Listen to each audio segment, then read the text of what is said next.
I know we're a little bit early here, but I called this a long time ago, and now they have revealed it. They didn't mean to. Hold on, let me refresh the screen real quick.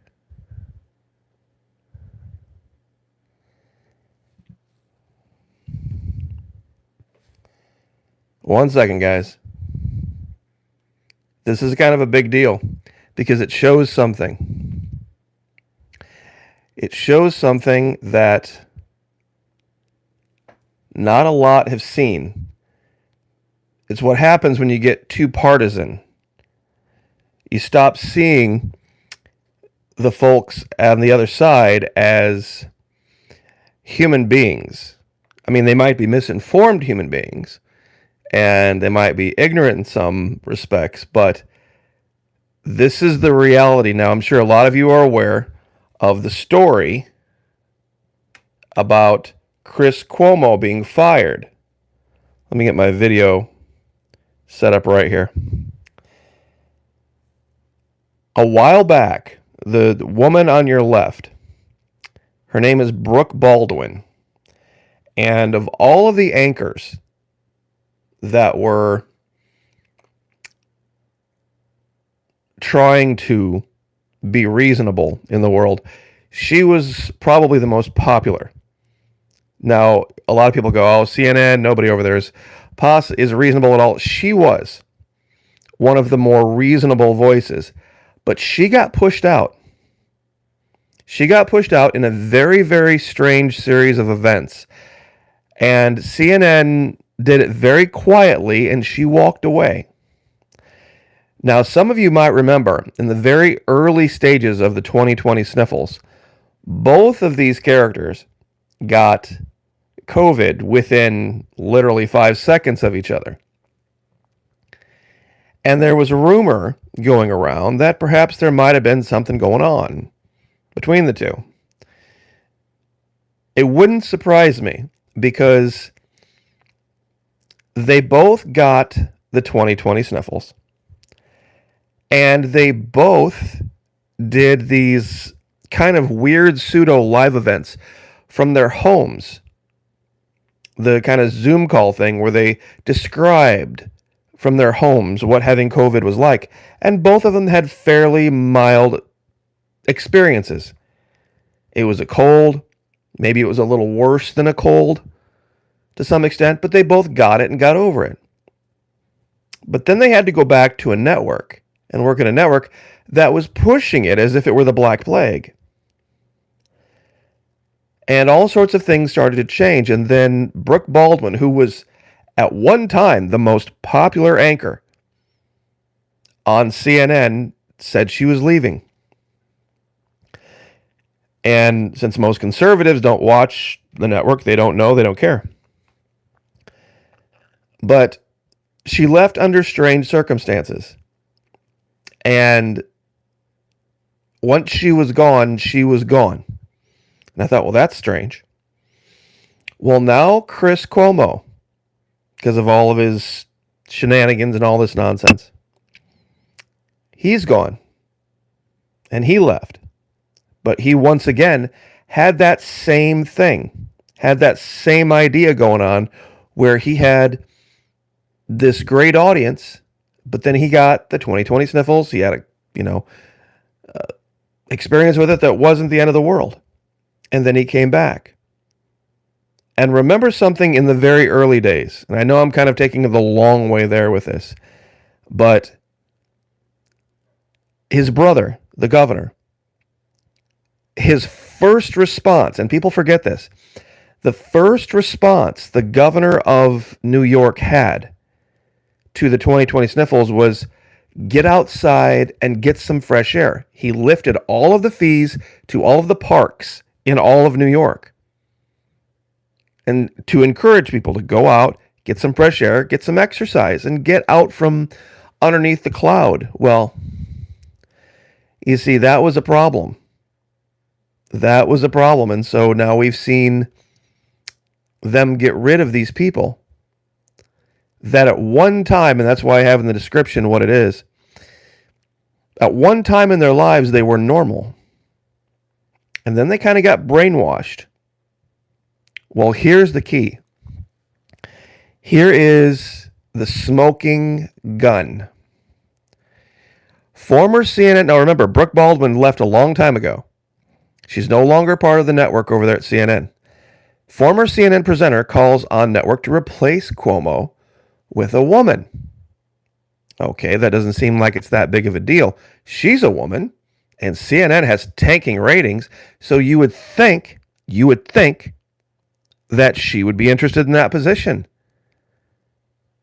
She was stuck over on the day side. You know, that evening position that he had was very coveted. And she even relates this in a quote. Former CNN presenter Brooke Baldwin asked her former employer to consider a new primetime host in an Instagram video on Sunday while addressing the firing of outraged host Chris Cuomo. Like many of you, I saw the news on Saturday of a sudden change in CNN's primetime and have no comment on that decision, Baldwin said on Sunday. But just like someone, as a woman who has worked there for over a decade and has the utmost respect for my former colleagues, I just want to share something with you today. And this is at that moment that I saw the news on my phone. I did something that I hadn't done since I left this place. I went back and reviewed my goodbye words on my last newscast in April. Outgoing CNN presenter Brooke Baldwin is leaving the liberal network this month and voices grievances over the lack of opportunities for women at CNN when she leaves. Now listen to her quote. The most influential, highest paid presenters in our network are men. My bosses, my executives are men. The person who oversees the day at CNN is male. And my executive producer for 10 years is male, so I was surrounded by a lot of men, said Baldwin. Now, you would think that if she had the ability or the opportunity to take one of those positions, being a woman herself, she would, right? Well, guess what she actually says? She said, quote, what's happening now is creating this opportunity, which is exactly what I was talking about. And so I'm going to say it. I'd love to see CNN put a woman in this 9 p.m. spot. Now, you ready for this? Not me. I moved on. But there are a lot of brilliant women to choose from. Quote, the way we are changing the game for us is to put more women, brunette, black, and white women in positions of power. That's not sexist at all, is it? And yes, sure, we need more seats at the table, but we also need to build a better, more inclusive table. So what does this tell you? This tells you everything you need to know. What she's doing is it's a very smart job, by the way, of outing CNN here. That CNN is getting rid of white Anglo-Saxon Protestants, no matter what political stripe they're from.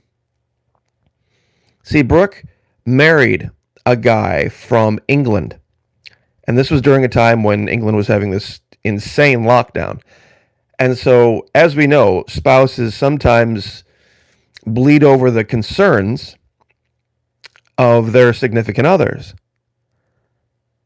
And since she herself is not willing to go back and take that position from Chris Cuomo, what does that tell you? She's moved on from CNN. What liberal would say that way? What true liberal would say that way? And when you look at her background, being from the Carolinas, being that she was a more, for CNN, by the way, middle of the road type, she was very pro-military. I'm telling you right now, she's already been red-pilled, and Chris Cuomo is on his way to being after all this. Now, I'm not saying that. I mean, I know the governor and this guy probably behaved, at least by modern standards, somewhat inappropriately when it came to women in the workplace. But, you see, it has to do with seriousness of offense, so to speak, and priorities. This is a big deal. Because these guys, these people, in their private circles, they're going to be able to have influence. These aren't they're not from this group, this new ultra hyper left wing type that actually ran out Jack Dorsey. Jack Dorsey even quit. Jack Dorsey even quit Twitter. Think about that for a minute. It's so bizarre now. It's so absolutely bizarre, hyper leftist now, that even Jack Dorsey had to walk away. It's nuts. It's insane. And to me, this is just another piece of that evidence. Brooke Baldwin gave the story that she walked away because she wanted to go pursue things that promoted women and women's interests. And that's fine. I mean, God bless her, whatever her goals in life are. But the language that she used here, talking about CNN and her unwillingness to go back to CNN. I mean, because that would be a huge raise. That would literally double her income. Then she wouldn't even, I guarantee it would double her income. Probably even more. Probably double her income over and above what it was when she was on CNN, not now. She just wrote a book, and so she's got all that going on. You know, hard to say with Dorsey. Maybe he has legal issues, maybe he doesn't. But the fact that he came out and said, I'm out, I'm leaving, and I'm turning it over to this guy, and peace, especially going into a year out from the 2022 elections. You see, this would be a time that if Jack Dorsey were one of these true believers, or if Brooke Baldwin were one of these true believers, why would she not take the helm for their night? She was one of the most popular. They never had ratings problems on the day side when Brooke Baldwin was there. But they are absolutely tanking after she left. So it's, to me, this is kind of a big deal. That she would come out and say, sorry, CNN, maybe put a woman in there, but not me. Nope. I've moved on from your insanity, from your craziness. So anyway, I know we're over here at the Alpha site.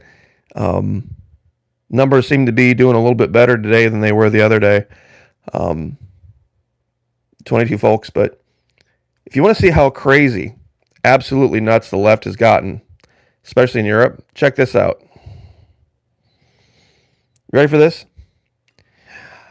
6 December 2021, first ever suicide pod approved, promises no choking feeling. This is not the Babylon Bee. This is not a joke. They have created these pods that you can rent or whatever, if you want to kill yourself. And you can get in there and press a button, and it replaces the oxygen inside with nitrogen. And apparently the description gives you a certain level of euphoria and drowsiness, and then you're just gone. But funny you mentioned that, Sneaky. Assisted death only for vaccinated, Euthanasia Association says. Yep, that's right. If you want to off yourself for whatever reason, you can do that, but you must be vaccinated. This, once again, is not the Babylon Bee. This is the truth. Because apparently to avail yourself of the assisted death paradigm, you need to have some sort of in-person consultation with someone. And they're not going to allow those in-person consultations unless you're vaccinated. I'm sorry, but you can't make this stuff up. These articles are on RT. And it's just, I don't know how much more bizarre these people can get and still think that they're sane. I mean, just about every major horror movie franchise has done some type of a take on the insane asylum, the abandoned one. But I'm wondering if we should maybe reopen some of them, because this is where we're at. This is where we're at right now. We have people offering assisted death. You can get your own pod and off yourself and make it easy and painless and whatever and blah, blah, blah, blah. But you have to be vaccinated. I just, history is not going to remember this time well. Because eventually, people are going to move on from this. There was a time when people didn't think we were going to be able to move on from 9/11. There was a time after the great financial collapse in 2008 that people thought things weren't going to be ever the same. The 60s were largely the same way. The Cold War, the after World War II. But there will be a time when the children now become adults. And they're going to look back and they're going to write about this time, having grown up through it. And when they become, because I know I look back at things that went on when I was a kid. So, with a completely different eye and take on it than those who were experiencing it at the time. With a a colder eye. So you're 29 years old. So let's see, so that would have made you a 90s kid, roughly. You see, I was a kid in the 70s. I was a kid that sat in a car in a gas line. I was a kid that heard my parents talk about the Middle East and the end times and all this kind of stuff back in the early 80s. And all of my childhood occurred without the internet. All of my child and young adulthood, all through high school, and the Army. My time in the Army occurred without the internet, without cell phones. So, it was a different thing, but I don't want to waste a bunch of your time here on this. But this is going to be key going forward to understand this, that there's going to be people that we're going to need to see as allies that perhaps historically were not. But because of their experience on the other side, their input is going to be invaluable. Their ability to relate to the future and the direction we need to go is going to be something we can't just dismiss. Oh, they used to work for CNN. That's the big dismissal against Tulsi Gabbard. Oh, she was on the Council of Foreign Relations. Trump was a Democrat for 25 years. So what? Have to be able to relate to these people and understand that there's going to be a time when it's not going to be about left and right. It's going to be about sane versus insane. So take sane allies wherever you can get them. And it was a very curious thing, and I know a lot of people missed it. The thing with Chris Cuomo, you could see coming a mile away. Once the governor got removed. So, anyway, I actually have to go. But God bless. like, share, subscribe, and in a couple days, the main channel will be back up since I'm outliving the strike. So, anyway, we will see you next time. Take care. God bless.